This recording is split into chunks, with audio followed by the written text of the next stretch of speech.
welcome to My Generation, the podcast sponsored by South Shore Senior News. My name is Steve Dube, and I'm your host for this evening. We try to tackle issues and topics that are of interest to seniors and will add value to how they age gracefully and successfully. Today's guest is Korey Welch, who is the owner of Boom Realty and also a mortgage loan originator with the Loan Factory, and specializes in, among other things, helping seniors both sell their properties and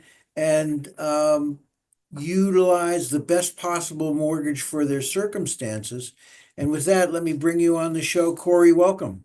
How you doing, Steve? Thank you for having me. Really appreciate it. It's a pleasure. So let's start with some of the unique issues related to seniors and buying and selling real estate. I know that many seniors are often pondering whether they should downsize, age in place. What are some of your thoughts on that? Well, what's going on right now, and a lot of people probably heard in my business, is that on the real estate end of things, there was a lawsuit that took place in which was eventually settled regarding real estate commissions and fees. And they kind of changed around the game of how they're charging those fees today. And it's a big thing going on right now, whether, paying buyer agents, if the seller's duty, but they did make a decision on it, and the industry's moved forward. And what I've been seeing, and kind of what I predicted would happen when they instituted a change like this, as with a lot of changes, is that would eventually wind up costing buyers and sellers more money. And that's in fact what I have seen. I mean, my business model as far as selling people's real estate has always been the same and has not changed. Typically the way it works is a real estate office would charge you anywhere between 4 to 5% of your home's value to sell the home.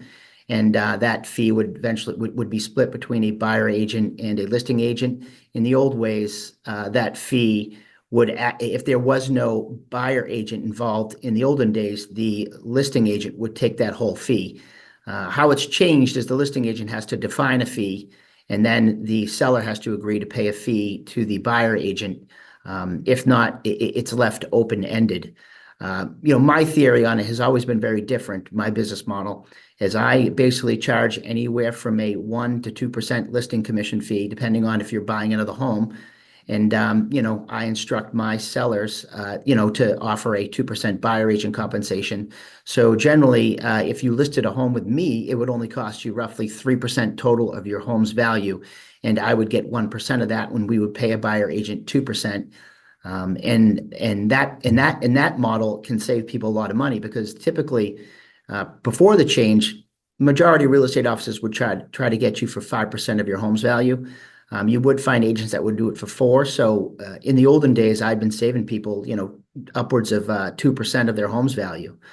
Since this change has been instituted, I've been seeing listing agent offices charging sellers, upwards of 3 to 4% just to list the home, and then you would have to pay a buyer agent. So typically, I've seen people paying 5 to 6% to try to sell their home, which is just insane.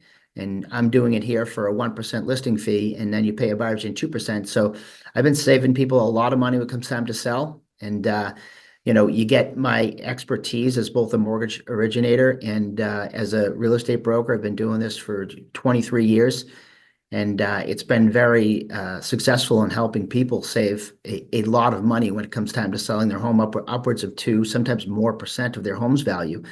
And on the buyer end, what I'm seeing is a lot of these buyer agents are making these sellers, the buyers commit to what's called a buyer agency fee agreement.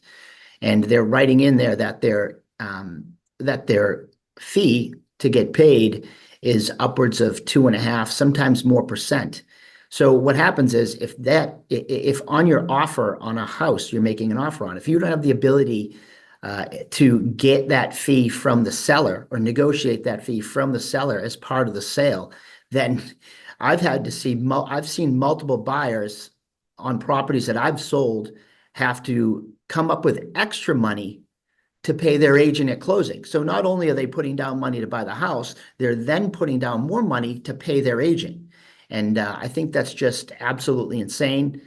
the listings that I've seen it on, the seller had already agreed to pay a 2% commission to the buyer agent. And just to have your buyer come up with extra money to pay your buyer agent after getting a 2% fee from the seller, to me it's just unethical and borderline criminal. And that's just not the way I operate business. So with me, you're going to get complete honesty and transparency, and you're going to save a lot of money. And if you're going to sell your house, you're going to get a property website, you're going to get professional photos. I have access to tradesmen to help do work. Not only that, I've been in situations where I've had sellers whose houses are in, disarray and they need help with work. And I've been able to assist with my own money and help them fixing up the property to get even more money. And then, I would, of course, would get paid back at closing. And it's been extremely beneficial. I made someone an extra 50, 60 grand selling their house just by putting 20 grand of painting into it and some pressure washing. So I definitely take a very unique approach to real estate, actually trying to help people and not kind of rake them over the coals like I know some real estate agents do out there in the business. And, I see these commission structures and how much they're creaming sellers, 5 to 6% of their equity it's just insane. So, my model is very different. Okay. And you've been doing this for a couple decades. How has the landscape changed in terms of inventory, pricing, availability of the kind of smaller homes seniors might even be looking for? Yeah, it's tough because, I've been seeing this through the years, the depletion of inventory year over year. Probably since about 2010, it's just been getting bad every year. After the financial meltdown and the real estate crisis, inventories every year have been dwindling and dwindling and dwindling. And what we're finding though is that typically the houses or what seniors are looking for as far as downsizing, that market is very competitive because generally they're looking to downsize, they're looking for single floor living, and that is a very competitive market right now because based on average salaries, people can only afford so much in this state. It is a very expensive state to live in. We're probably one of the top 5 most expensive states to live in. And it's just very challenging for buyers and also for seniors.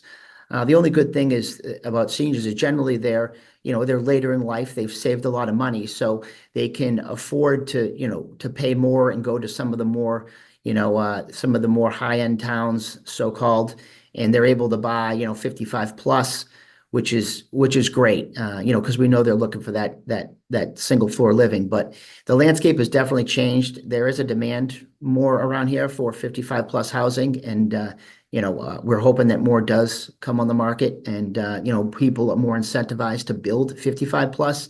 It's a great thing for towns too, to allow development for 55 plus because there's no strain on the school system. It's added tax revenue. And a lot of the times these people are, they're snowbirds too. They live here and they're also going somewhere else in the winter. So that's kind of what we're hoping for. I think there are definitely some 55 plus projects coming on the horizon. So we're hoping that inventory issue will change for the seniors. And so there's sort of a double-edged sword currently that interest rates are somewhat high. So some people are reluctant to let go of their interest rate that they have on their current home. Correct. The positive side, though, is that they've built up an awful lot of equity in their home, especially if they've had that home for something insane like 40 years. And so are you seeing that people are reluctant to let go of that interest rate? And that sort of leads into our second part of the discussion, which is, in addition to doing forward conventional mortgages, you help people with reverse mortgages, which can be a game changer for some people. Yeah, correct. It's always tough. People don't want to get rid of that interest rate. I said, I've been saying for a while, I spent the last, when rates were really low, I spent 2 years refinancing everyone out of my real estate business. So nobody that I gave one of these low 2.5% interest rates to is going to want to sell until rates come down and make it more advantageous. People are willing to deal with a little bit of pain, but you're not willing to have your payment go up 2 grand a month. You know what I mean? Just because you need a slightly bigger house. That pill is too much for people to swallow. So that is tough. And as far as seniors go, what's great about that is depending on their money and their income situation and where they're at, there is always the reverse mortgage tool. So, we can give them added money while they're still living in the home and they still can get to keep the home. So that is another great option for seniors. But yeah, we're seeing it. It's tough. A lot of people don't sell, and we need inventory, and no one's willing to sell because the delta between the rate they have and what you can get, that pain you got to take with that extra money in the payment, they're not willing to do it. And I don't blame people. So at the end of the day, it comes down for most people is, do you want to sell or do you have to sell? Okay, and then let me get to that subject of reverse mortgage because I think to some people it's like the third rail, that term reverse mortgage. Um, and there are a lot of misconceptions about what reverse mortgage is, what it used to be, and where it is appropriate for some seniors. Can you talk a little bit about some of the myths that are inaccurate? Well, I mean, there are some the benefits to reverse mortgage are pretty good. Generally when I talk to people about a reverse mortgage, number one, I'm upfront and honest about it. Reverse mortgages are honestly, they're very profitable for the mortgage person doing them, extremely profitable. They make a lot of money, they pay a lot of money.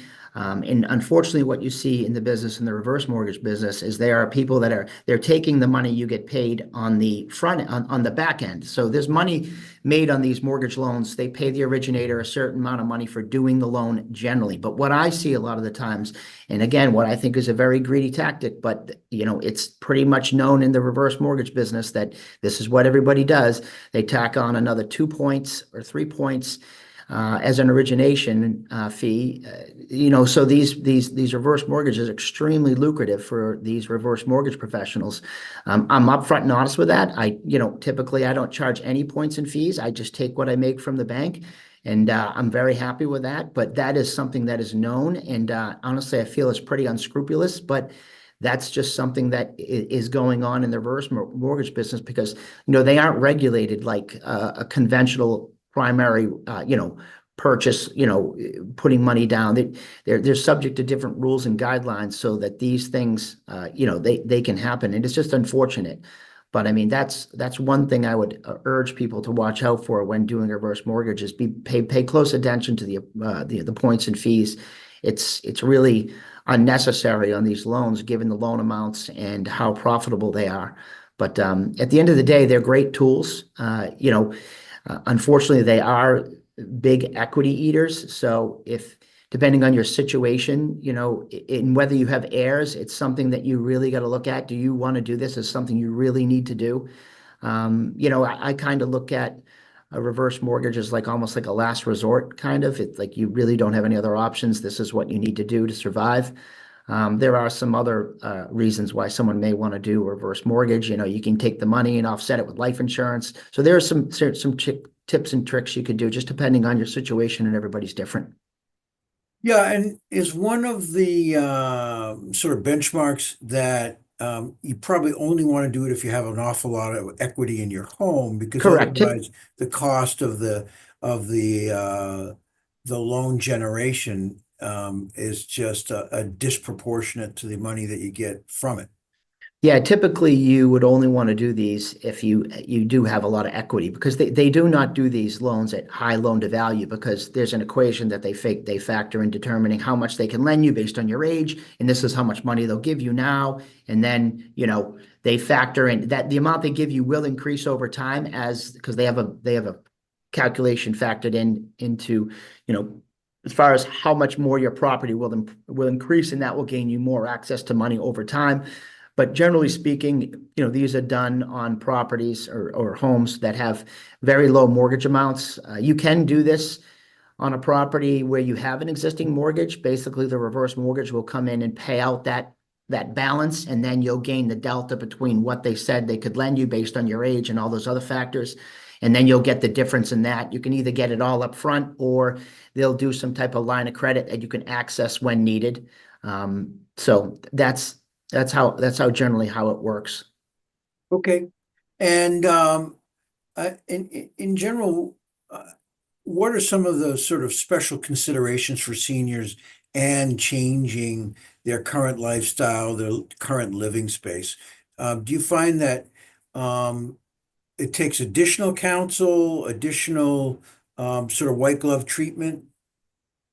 Yeah, I mean, you always you got to. I mean, generally, one of the big concerns with seniors, dealing with their property is, a lot of people are worried about doing stairs when they get older. That's generally the big thing is, how do they handle the stairs? So, it's I'm not a financial advisor, but I would tell every senior who does have someone managing their finances is to talk to their financial advisor first.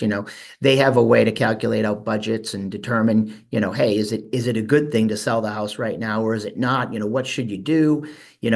So one of the things like that is if I always would recommend, getting the financial advisor involved if they have one to determine, the best course of action if you want to do a reverse mortgage, if that is even an option or a good option or, not needed. Like I said, there's a boatload of considerations, especially if you've got heirs. I approach them as almost like tools of last resort. If someone has no money, I mean, I have a couple I'm talking to right now, that I'm going to be doing reverse mortgage for. They had a house, they sold it, they bought another house cash, and all they have coming in is just basically Social Security, and it's not much. They have no other option. They need a reverse mortgage. And they're going to be doing it's a line of credit reverse mortgage, so they'll take some right up front, but then the rest they'll hold off and take as needed. And then what I told them to do is just either consult with someone that knows a lot more about financial advising than me, or just for the meantime, I mean, their savings accounts getting 4 to 5%. Just stuff the money in a savings account for the meantime and get some interest on it, and then draw off that as needed. So that's kind of their situation. They have no other option but to do a reverse mortgage to gain access to any extra cash. I mean, if there's a repair that has to be done around the house or something breaks, they're going to have no money. So they literally have no other option. The reverse mortgage is a perfect tool for them, and that's something that I've been putting together for them. Okay. And last question I really have for you is, geographically, are there any areas that you point seniors to that tend to be slightly less expensive to buy into, that haven't been fully discovered yet, that are a little remote to sort of the Golden Coast of the South Shore? Yeah, unfortunately, I wish I did. But generally what people are doing, I mean, one big thing for seniors when they consider selling or doing anything is, proximity to family and relatives, and a lot of the thing is proximity to healthcare. Depending on their age, they're worried about, maybe they have frequent appointments to, they got to go to Boston or something like that, so it's tough because it all depends on what's convenient, and that's all based, and how you determine where you wind up is all basically budgetary, you know what I mean? Where you're at in life, how much money you got, and what can you afford. But generally, like I tell everyone, if you want to find cheaper, you got to move further away from the city. So you got to travel to areas like Plymouth, Carver, Middleborough, Lakeville, those areas down in Wareham, and obviously head out west, head west of Worcester, and you can get cheap. But again, like I said, for seniors, it all depends on, what they're looking for, healthcare, family options. It's tough. It's just something that's very, very difficult to determine. And another big thing we have today too is you know a lot of people are putting additions on their home and doing in-laws and having the seniors move in with them, having their in-laws move in with them. And that's because they want to be close. And with how expensive Massachusetts is, what's great for families like that is that, it's easy to get help with the kids. I mean, because to today's age, you got two-parent families, everybody's working, trying to pay the bills, running around, you got kids' sports. So we are seeing a big push with that, with a lot of people saying, hey, instead of me selling the house, let's just do an addition and, move in with, the kids. So that is another big thing that's been happening. I mean, there's also too, a lot of seniors are, instead of downsizing and selling the home, they'll sell it to one of their kids, and then they'll add on addition so they can stay in the home. And you just got to be creative, and there are a lot of options. You just got to work with someone that's familiar with them, and how to work them and how to make them happen. And that's something that I've been doing for 24 years at this point. Great. Okay. And so if people want to get a hold of you for more sort of straight talk, good advice, good direction, what's the best way to reach you? The best way to reach me is my cell phone. I give out my cell phone. It's the only number I've had. I've had it since 1998, I believe. I've only had two cell phone numbers in my life, and this is the one I've had since like 1998. So the best way to reach me is by cell phone. It's easy. It's 781-367-3351. And I pretty much answer all the time. If I don't answer, you're gonna get one or two responses because I'm either in an appointment, I'm at an appointment, or I'm stuck on the other line. So you always get a response with me because I know how I am. If I call someone and I get no response and I got to leave a voicemail and sit around and twiddle my thumbs and wait for someone to call me back, I just move on to the next person. So I pride myself on being responsive and always there to take a call. Great. And then for those who would rather take a quick look at a website first, what's the best website for them to go to? There's two websites. So my real estate website is boomrealty.com. It's BOOMREALTY.com. And the other one is koreywelch.com. And it's KOREYWELCH.com. Well, thank you very much. It's refreshing to hear straight talk and not get inundated with real estate terminology, but That's just, all you're going to get from me. I have yeah, no time for BS. I uh, don't BS people. I get straight to the point, give you the facts, and move on. I mean, there's a lot of nonsense out there today, and I pride myself in cutting through it and just getting right to the point. And that's what I think people want to hear today. That's what I want to hear. I don't want to be, don't fluff me. Just give me the nuts and bolts. I throw balls and strikes. That's it. all right. Well, thank you. No, I, Pleasure having you on. I hope we have you on again in the near future. no, I appreciate it. Thank you. Thanks, Corey. See you. Bye bye. All right, bye.